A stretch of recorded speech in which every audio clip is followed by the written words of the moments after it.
আসসালামু আলাইকুম। Hi friends, আপনারা সবাই কেমন আছেন? তো আবার একটা রান্নার রেসিপি নয় বন্ধুরা, তো হেয়ারের একটা কার্যকারী উপকরণ দিয়ে ঘরোয়া পদ্ধতিতে একটা হেয়ার অয়েল নিয়ে এসেছি আপনাদের কাছে।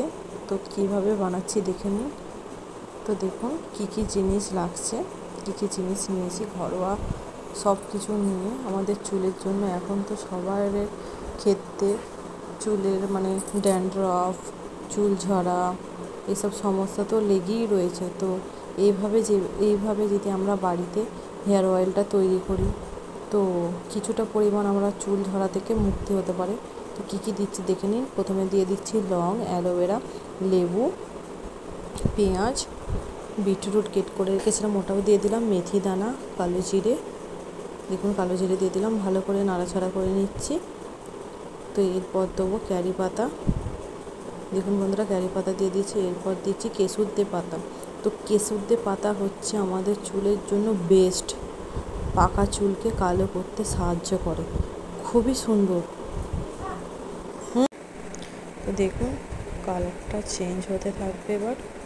তো কালারটা চেঞ্জ হতে থাকবে, ভালো করে নাড়াচাড়া করে নিচ্ছি। এবার তুলসী পাতাটা দিয়ে দিচ্ছি, কিন্তু সবই উপকরণ বন্ধুরা ভালো করে ধুয়ে নেবেন, ধুয়ে নিয়ে তারপর এটা বানাবেন। তো দেখুন কালারটা চেঞ্জ হয়ে এসছে, দেখুন কত সুন্দর চেঞ্জ হয়ে এসছে, ব্রাউন কালার হয়ে গেছে। এইভাবেই চেঞ্জ হতে থাকবে কালারটা। দেখুন এখন হয়ে গেছে, তেলটা রেডি হয়ে গেছে বন্ধুরা। তো গ্যাসের ফ্লেম বন্ধ করে রেখে দিয়েছিলাম, তারপর একটা ছাঁকনি দিয়ে ছেঁকে নিচ্ছি। তো ছেঁকে নিয়ে এতটা পরিমাণে অয়েলটা বেরিয়েছে। তো অয়েলটা আর একটা জায়গায় ভালো করে পরিষ্কার একটা বাটির মধ্যে নিয়ে নিয়েছি।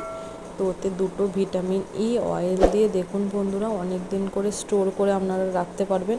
তো এইভাবে যদি বাড়িতে বানিয়ে আমরা হেয়ারে লাগাতে পারি খুবই উপকারী বন্ধুরা। তো এইভাবে যদি হেয়ার অয়েলটা আমি বানালাম, যদি খুব ভালো লেগে থাকে বন্ধুরা লাইক সাবস্ক্রাইব করে পাশে থাক।